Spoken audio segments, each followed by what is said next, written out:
Assalamualaikum warahmatullahi wabarakatuh. Salam guru penggerak, tergerak, bergerak, menggerakkan. Perkenalkan, nama saya Neni Nurani SPD MPD. Saya calon guru penggerak angkatan ke-10 dan sedang menjalani pendidikan guru penggerak angkatan ke-11 dari SMA Negeri 9 Kota Bekasi. Saya dibimbing oleh fasilitator Ibu Ardianti ST SPD dan pengajar praktik Ibu Asri Saktiani. Pada kesempatan kali ini saya akan mendeskripsikan aksi nyata modul 2.1 pembelajaran berdiferensiasi materi pertumbuhan ekonomi.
Assalamualaikum warahmatullahi wabarakatuh. Jadi berkaitan dengan pertanyaan Bu Neni tadi, apa hubungannya konsep pertumbuhan ekonomi dengan sistem informasi akuntansi? Nah, seperti yang dijelaskan sebelumnya bahwa sistem pertumbuhan ekonomi itu harus berdasarkan sistem laporan akuntansi, yang mana dalam sebuah perusahaan jika laporan pemasukan dari akuntansinya itu semakin meningkat, maka semakin berkembang juga pertumbuhan ekonomi yang ada di perusahaan tersebut. Selain itu, dari akuntannya sendiri dia juga dituntut untuk terampil dalam menghitung apakah ekonomi dalam perusahaan tersebut meningkat atau menurun sesuai dengan laporan akuntansi yang dia buat berdasarkan data keuangan yang bersifat faktual dari perusahaan tersebut.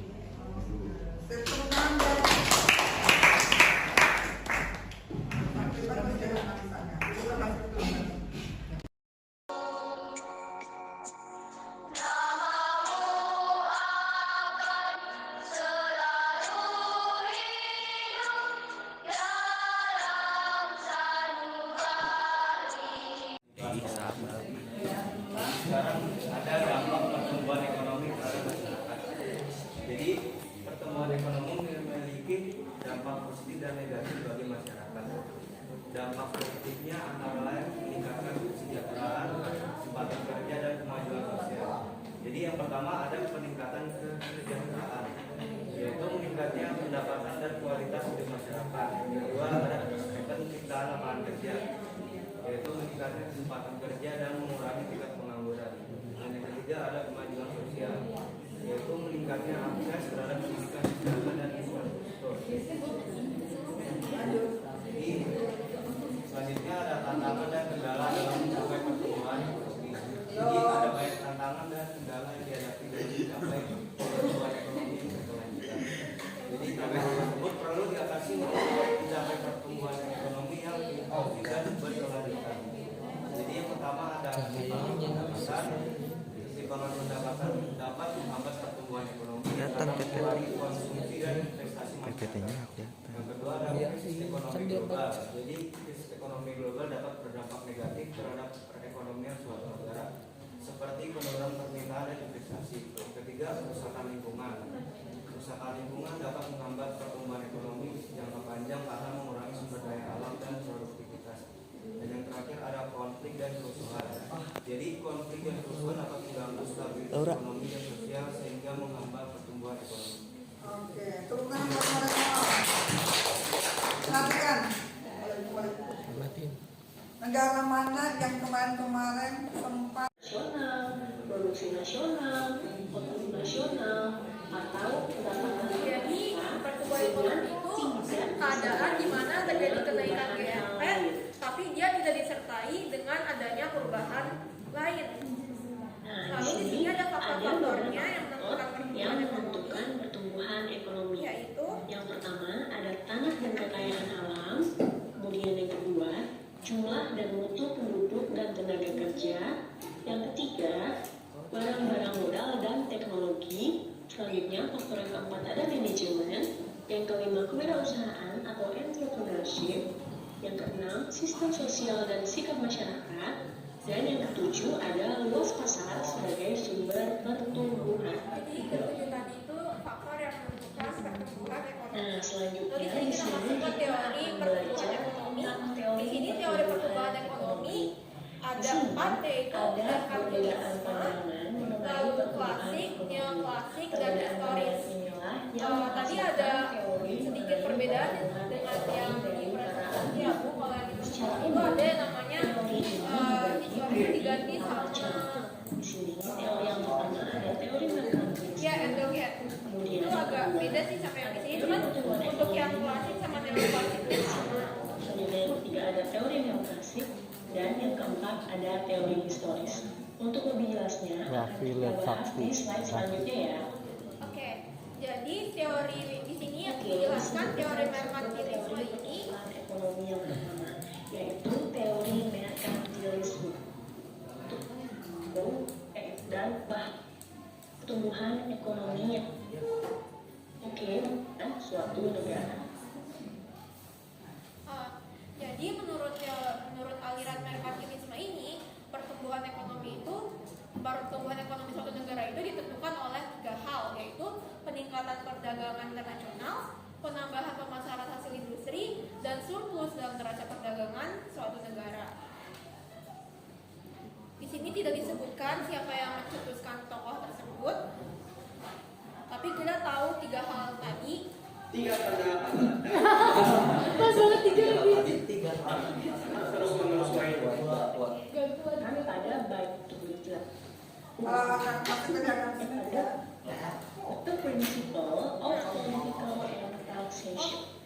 Nah, lalu ada yang kedua adalah teori aliran klasik. Ada tokohnya yaitu Adam Smith yang pastinya kita semua sudah tahu dan kita semua sudah pernah mendengar ya. Karena kita belajar ekonomi dari kelas 10, kita tahu tentang Adam Smith bahwa teorinya di sini adalah dengan adanya pertambahan penduduk maka akan terdapat pertambahan output atau hasil sehingga perekonomian akan tumbuh dan berkembang. Bukunya yang sangat terkenal yaitu The Wealth of Nations tahun 1776. Udah pada layar belum tuh? Sudah setengah. Lalu juga ada dari David Ricardo, teorinya menjelaskan tentang pertumbuhan penduduk yang besar akan menghasilkan tenaga kerja yang banyak sehingga upah menurun dan perekonomian menjadi stagnan. Bukunya itu The Principles of Political and Taxation. Lalu kita masuk ke teori ketiga yaitu teori aliran neoklasik. Ini berseputar tentang kewirausahaan dan investasi. Yaitu Harold Domar. Ada tiga tokoh di sini. Yang pertama itu Harold Domar. Dan Domar. Menurut Harold dan Domar, syarat agar pertumbuhan ekonomi negara dapat Jadi kalau Harold Domar itu, menurut Harold Domar itu pertumbuhan ekonomi itu harus ada pembentukan modal atau investasi. Jadi di sini, menurut Harold Domar, pertumbuhan ekonomi itu akan tercipta jika adanya pembentukan modal atau investasi. Benar ya. Jadi kalau misalkan kita membuat suatu usaha, tentunya kita perlu adanya modal atau investasi yang masuk sehingga usaha itu bisa kita jalankan. Pertumbuhan ekonomi itu sangat ditentukan Lalu oleh menurut sumber itu, kemampuan kewirausahaan. pertumbuhan ekonomi itu ditentukan oleh kemampuan kewirausahaan. Ini juga benar karena menurut saya sebuah usaha itu ada inovasi akan selalu terus-terusan seperti itu, nggak ada perkembangan atau hal-hal baru yang akan menarik usahanya. Selanjutnya di sini teori aliran klasik yang ketiga adalah Robert Solow. Jadi di sini menurut Robert Solow, pertumbuhan ekonomi adalah serangkaian kegiatan dengan Jadi ada 4 faktor utama yang disebutkan oleh Robert Solow, yaitu pertumbuhan penduduk, akumulasi modal, teknologi modern, dan hasil ketiga output. ada teknologi modern, dan yang keempat ada hasil atau output. Nah, selain itu, menurut Solow, dalam jangka panjang, tingkat dapat tabungan menentukan modal juga dalam dapat menentukan modal dalam proses produksi. Jadi kalau Solow di sini melihat pertumbuhan ekonomi itu, selain dari 4 faktor ini juga dilihat dari tingkat tabungannya. Nah, kalau kita lihat dari 3 tokoh teori aliran. Oke, itu tadi dari tim auditori ya. Sudah